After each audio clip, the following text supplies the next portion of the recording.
Tim, breakfast in 5 minutes. Yeah, okay, I'll be on in a second. They were in there when I left. That was a half hour ago.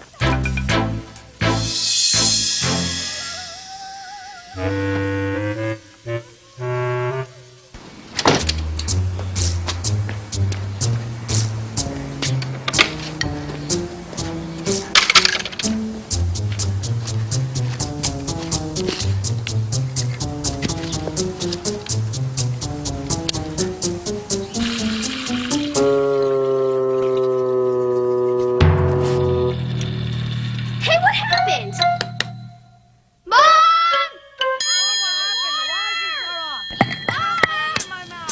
Honey, I don't know what happened. 1 minute, Mom, I was washing my hair and all of a sudden the water ran out of water. My daughter ran down the shampoo or else I get dandruff. Mom! Honey, A family that would make any man proud.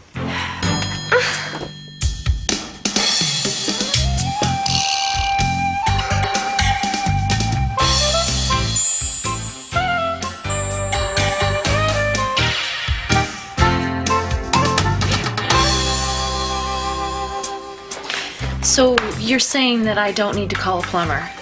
Just getting our attention. Ah, I agree. Mom, I have to get this stuff out of my hair. It's starting to get all gooey. All in good time. But first, a family meeting. It's amazing to think how much we depend on simple things like water. We just assume that every time we turn on the faucet, it'll be there. Unless you get the wrench. But I was shocked at our water bill this month. It went up almost double what it used to be. And they're talking about a drought this year. We see your point, honey, don't we, kids? I was just letting the sink run, and Trisha was doing water ballet, and Tim. You may not realize it, but when we use things like water, electricity, heat, it affects the whole family. So I expect all of us to be thinking about this from now on. Well, we're family. We have to work together. Come on, breakfast. But it's just water, Dad. I thought water was cheap. And the drought's mostly up north, right? We benefit from water we don't ever see. And we'll pay for that drought somehow, even if it's not bad down here. The last time there was a drought, I could hardly find some fruits and vegetables. And prices were sky high because they lost so many crops for lack of water. And I read that they're having trouble with mountain lions and coyotes over in Mill Valley.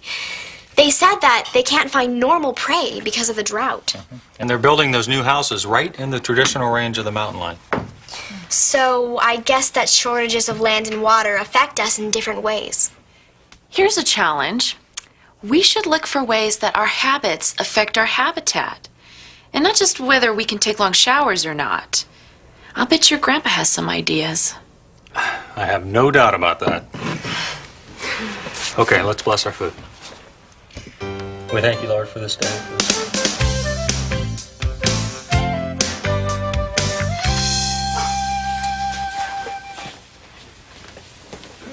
Well, this should solve our space problems. Grandma has informed me that the stacks of books in the library need to be picked up. Or I come through with a trash bag. That's just part of you two learning to share your world. Well, that's a good way to put it. I'm done with this one. Should I clean the brush? Oh, yes, Tim, please. And I appreciate your hard work. Always been a lifelong problem with us, Tricia. Neither one of us had ever been able to get rid of anything.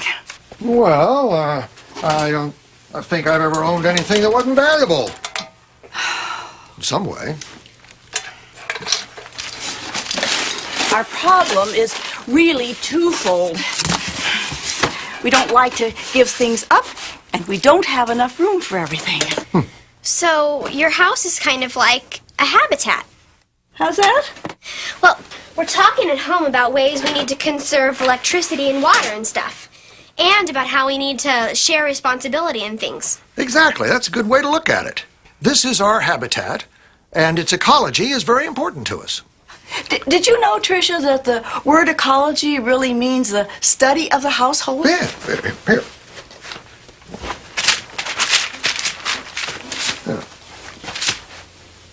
Oikos means house in Greek. And logia means the study of. Ecologia, ecology, the study of the house. It's like the earth. God gave us our house, and we have to be good caretakers. I remember. The earth is the Lord's, and everything in it, the world, and all who live in it. That's right. That's Psalm 24, verse 1. Oh, I'm afraid that someday people are really gonna wonder about who lived here. Well then, let's clean up your habitat. Well, not too clean, please.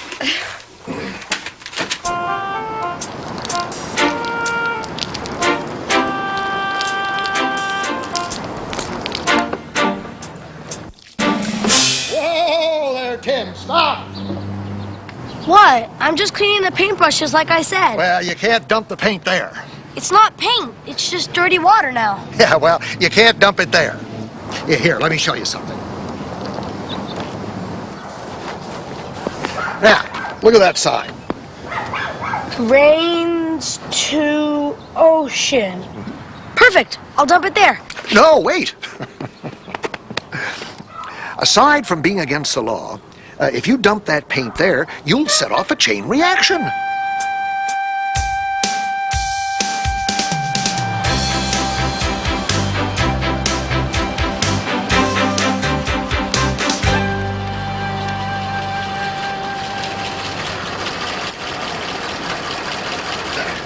The gutter runs into the sewer, right? Then the water gets cleaned again. Well, not the gutter, Tim. That drains to the ocean. Now, let's see. I think it's around here somewhere.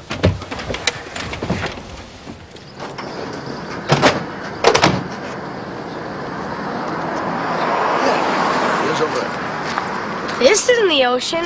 It's a canal or something. Well, I think this is where the storm drain comes out, Tim.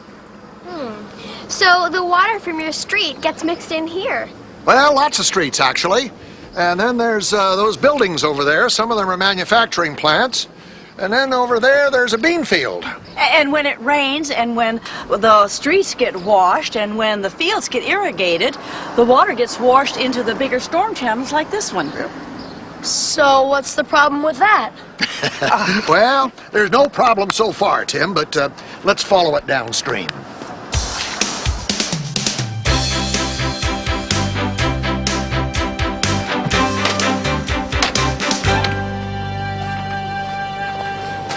So this channel, as well as all the others, eventually end up here in the river, right?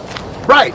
Some rivers like this one are really just flood control channels. They don't flow naturally. The water's been captured upstream by dams for us to use in town. But any of the water that comes down these channels goes right into the river. But I still don't see the problem. It's a river. It likes to have water in it.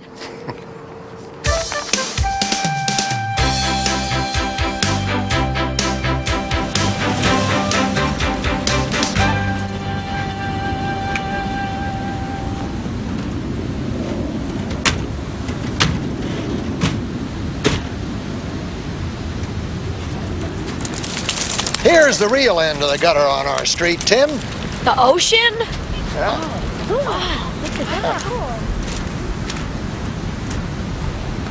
So anything that gets dumped in the storm drains, channels, or rivers ends up in the ocean. Well, what about sewage plants? Well, there's one nearby, but an awful lot of the water that we use and the pollution that we create doesn't ever make it through the treatment plants. And although there are lots of pollution control laws, why some businesses don't follow them and there are accidents, then chemicals can get washed directly into the ocean.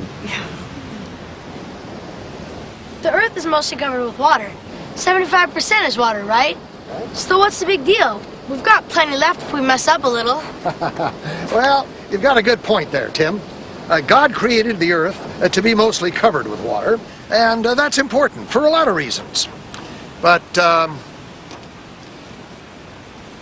here, you thirsty? Ew, it's too salty. That's the problem. We have a lot of water on the Earth, but only about 1% of it is fresh water that we can use. 97% is salt water in the ocean, and the rest of the fresh water is frozen solid in ice caps and glaciers.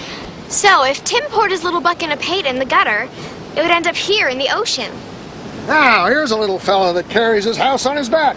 I'll bet he cares about all of this. So, the paint goes in the gutter, which goes to the ocean. And the ocean is filled with the tiny plants and animals that absorb the toxic chemicals in the paint. Then the food chain takes over. The little tiny plants and animals are called plankton, which are eaten by fish, which are eaten by bigger fish, and then are eaten by us. Or maybe some other animal like birds. Yeah, or maybe our little friend the hermit crab, or his larger crustacean cousins. Okay, I feel bad now. I'll never dump paint into the gutter. Almost everything we do is shared with our environment. We may live miles away, but what we do affects this little guy and usually returns to us somehow. There should be enough space for us to share. Like the Earth was big enough for us to mess up a little. Well, that's true, Tim. God created a marvelous world that can take a lot of abuse. Let's go home and take a look.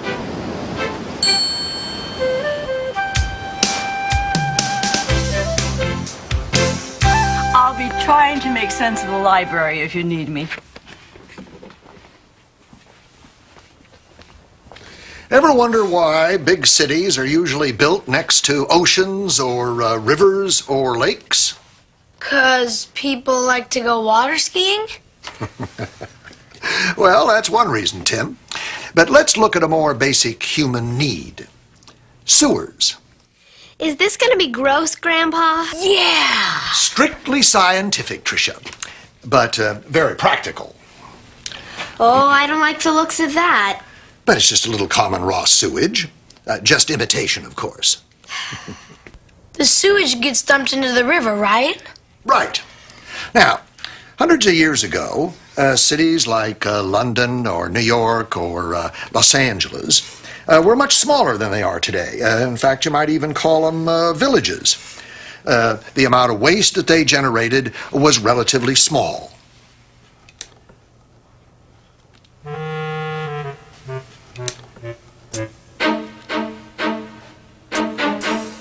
Just a little sewage washes away.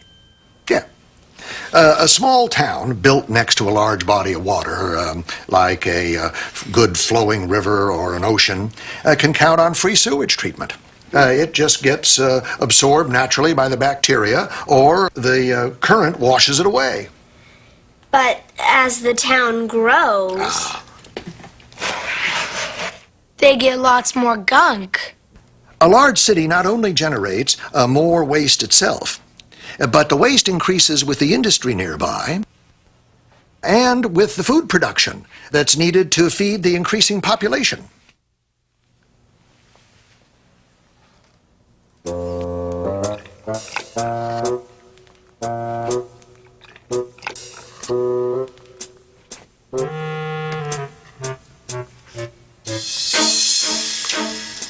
Now, some sources of pollution can be easily spotted and controlled. Now, others, like pesticide runoff from farmlands, can be controlled only by watching what we put into the soil in the first place. Gross. The river can only handle so much waste before it's overloaded. Yeah.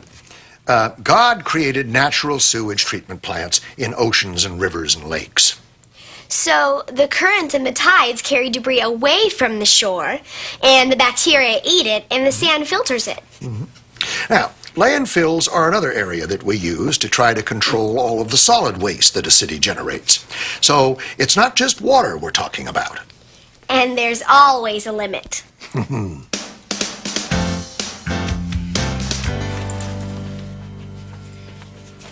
You've almost got it all, dear. Almost. This looks like Tim's room. That is not something that a grandmother wants to hear. Honey, we have got to do something. what's the matter with my room? It's a hopeless mess. You generate more trash. Do not. It's like Grandpa said, everything's important. Oh, did I say that? Oh, well, of course there are limits. Somewhere. I bet you've got candy wrappers under your bed that can walk by themselves. What about your shampoo bottles lining the shower? Hey, you two, hold it. There is no sense in quarreling like this. I bet we all have some bad habits to break. So, let's try something. I propose a contest. Let's see who can generate the least amount of trash to go to a landfill over the next week. The one who has the lightest bundle at the end of the week wins. Right, Grandpa? Huh? Oh, yeah, right. Right. You know, I forgot I had this thing. Oh, now you're not going to start. Oh, I just got that all unpacked and being ready.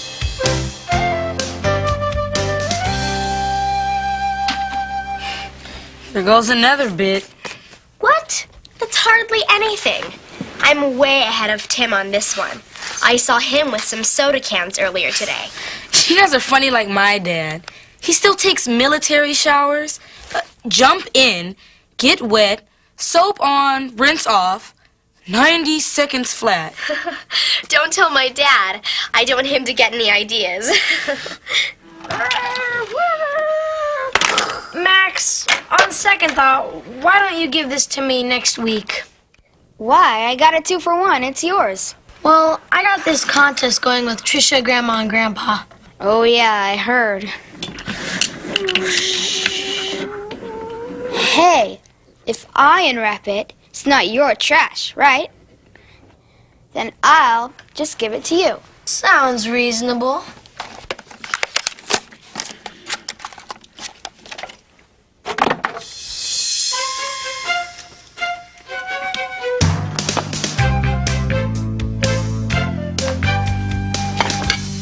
Tim, what about your food? Do I have to eat every scrap? Well, the leftovers have to go in your trash pile, and that counts for the contest.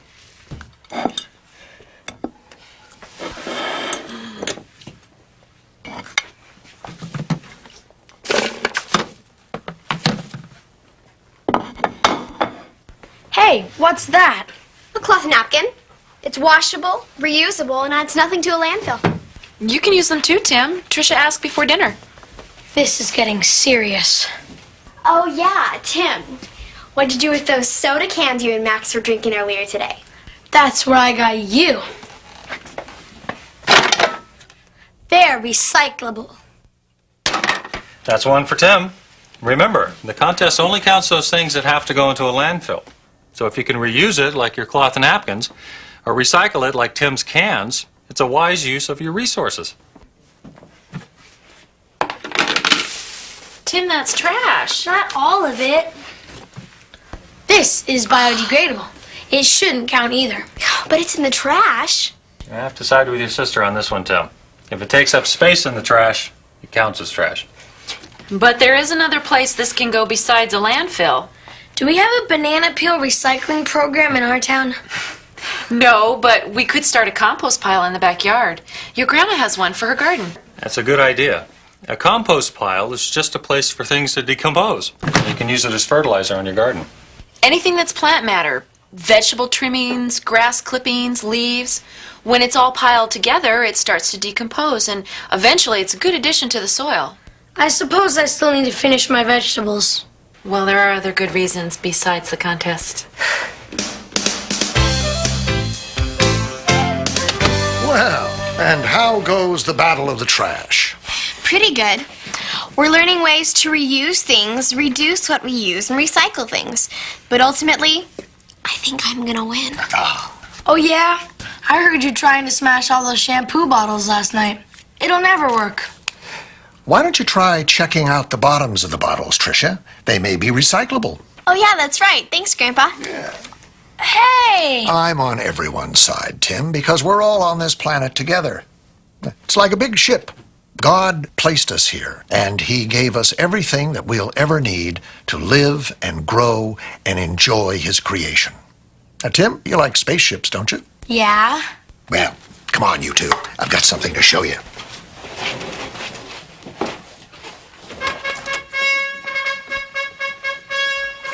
Welcome to Spaceship Earth. Climb aboard and hold on tight.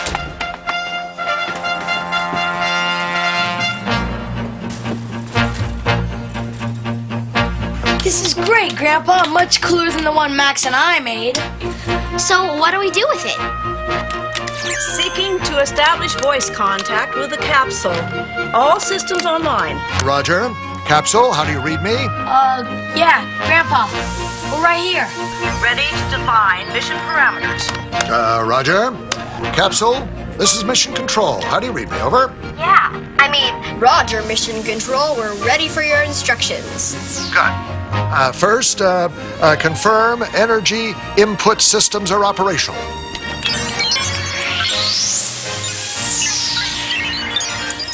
There it is. Oh, you're right. The Earth's energy comes from the sun. Roger that, Capsule. Solar radiation powers most of the life support systems on Earth. What is the next link? Next link,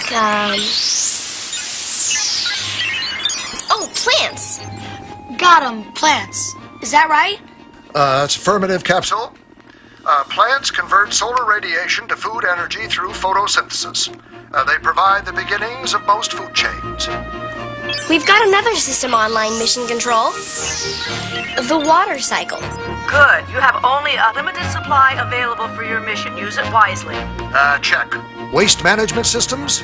Back to the waste thing. Oh, here it is.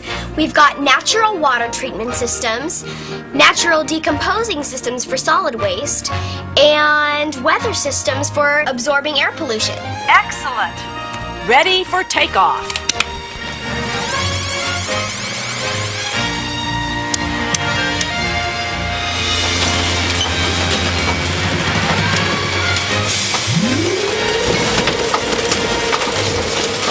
Where are we going? Module, your general path is 365-day cycle around your main energy source, the sun. Pretty smooth sailing, usually. They've cleared the pad. Approaching stable orbit. Not a bad ship, really, Grandpa. I mean, Mission Control, nice job.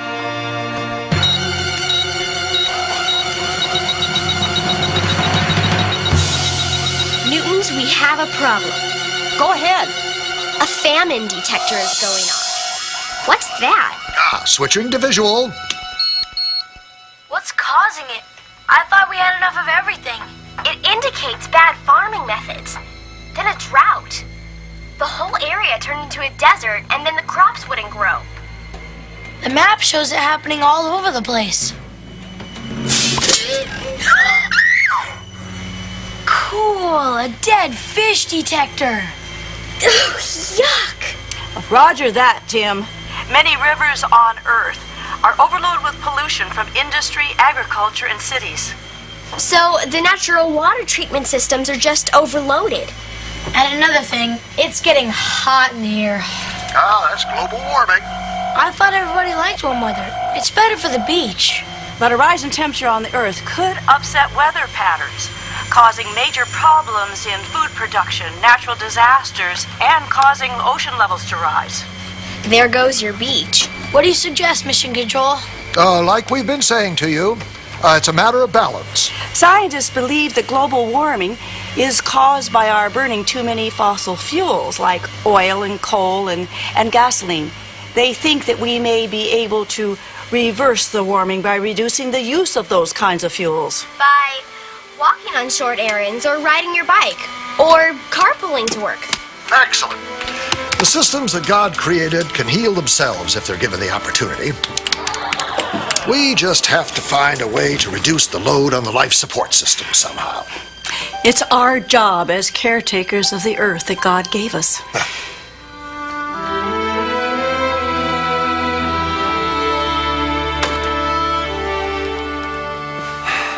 I want you to know that no matter who we crown as the ultimate conserver, I'm proud of you both for thinking and acting more responsibly.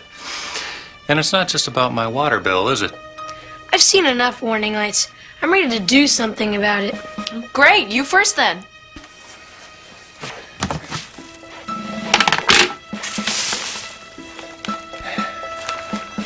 Okay.